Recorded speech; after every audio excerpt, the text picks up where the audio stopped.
There is a great energy disruption in our world today because of what I would call the senseless US-Israel war against Iran.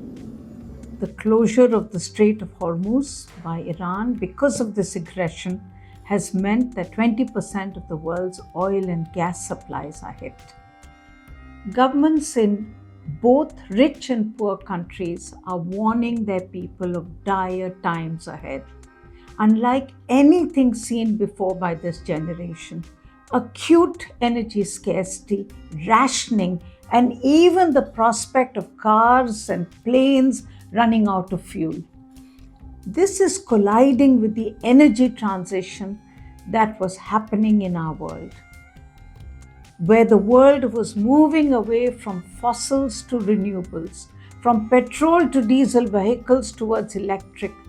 What now will this great energy disruption do to the existing energy disruption? What does it mean for us in the countries of the South, where the cost of energy determines our economy, our livelihoods? The question is, what will the future energy map look like? I am Sunita Narain, and this is my show. But today, even as I discuss with you the issue of energy in the time of this war, and however critical this question may be, let us not make light of the assassinations, the thousands of lives lost, and the senseless destruction that we have witnessed as we scroll through our screens, watching in the comfort of our homes. Let us also not make light of the real pain that this energy disruption has brought to our world. Many countries are facing shortages of cooking fuel, including liquefied petroleum gas, LPG, and households are spending vast amounts of their income to procure it at any cost. Long queues at petrol stations are becoming common, and again driving up costs that people can barely afford. In most countries, particularly in our world, fuel imports are the highest charge on trade deficits. And in this scenario, rising oil prices have crippling effects on economies. Then there is the impending shortfall of global fertilizer supply, which is expected to hit farmers hard. Remember, these are the same farmers who are already reeling from extreme weather driven by climate change and distorted global food prices. All in all, the world is on its knees, not by choice, but because of its weak and pathetic response to the senseless US-Israel war. The rules-based order and all its morality lies in tatters. Let's at least be clear on this. But let me get back to the question of what will be the impact of this shock on the map of energy in the world. Even before this war, the world was in the midst of an energy transition. It was steadily replacing coal with renewables for electricity and replacing the use of petrol and diesel in vehicles with electric-fueled vehicles. According to the International Renewable Energy Agency's March 2026 report, by the end of 2025, renewables accounted for close to 50% of the world's installed electricity generation. And 85% of the new power additions of that year were renewables, mainly solar and wind. What is interesting is that this energy transition was not happening where you would expect it to happen, which is China or even Europe. A recent report by think tank Ember, in partnership with a coalition of 74 of the world's most climate vulnerable countries, found that these vulnerable countries were fast-tracking electrotech, not because of climate change, but because it was faster It was cheaper and more reliable. These low and middle income economies are fuel importers. And for them, the energy crisis is real. Over 700 million people still lack reliable energy for basic needs. This also means that they are not yet connected to the grid. And so they can adopt an alternate energy system at speed and scale.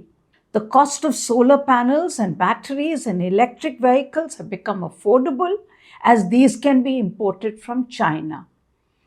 These countries are therefore bypassing the fossil fuel and fast tracking the renewable trajectory, says the Ember report. For instance, it finds Namibia and Togo lead in solar generation, Jordan and Kyrgyzstan in battery sales, and Nepal and Sri Lanka in EV uptake. In Nepal and Sri Lanka, 70% of new vehicles are electric. But now what will happen? It is clear that the current energy disruption has increased the cost of energy imports, and it has also made countries more aware of the need for energy security. Already, there is a new scramble in the world to find new markets for oil and gas. Nigeria, Guyana, Russia, and of course, the US will be sourced for fossil fuel energy. This also could push countries to utilize more of their own resources, which is coal or charcoal, both of which are polluting. But it could also spur the transition away from fossil fuel as imported panels and batteries, largely from China, are cheaper and also available. So all options are on the table. And all this will mean a new, redefined energy future. And this I say because the current oil crisis is not just short term. While the closure of the Strait of Hormuz has disrupted 20% of the flow, it could also be a longer term problem. It is assessed that damages to oil and gas production facilities in the region will take time to repair. This could well mean that the time for cheap and abundant fossil fuels is over. And we know that the cost of energy is the cost of economic growth. And so, in this change scenario, countries will have to rework plan for energy security. I believe the new drivers for this energy security remapping would be cost. It would also be whether the country has manufacturing capabilities of green technology, including solar and electric vehicles. It would also be what is better for energy security related supply chains. In all this, clean energy sources, as well as more efficient use of existing energy, can be part of the new energy future. But most importantly, the rationale for this clean energy transition in this post-war scenario would be rooted in national energy security, with the possibility to achieve co-benefit of climate change mitigation.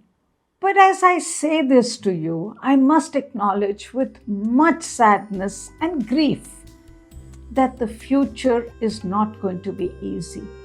This current time tells me that we as a global society have regressed, gone backwards. It is going to be hard to pick up the pieces from these ruins of human depredation and depravity. I believe, and I really hope I'm wrong, that it will be hard to solve global problems like climate change in a world that is so abjectly broken and divided. The war and the loss of human lives is tragic, beyond words.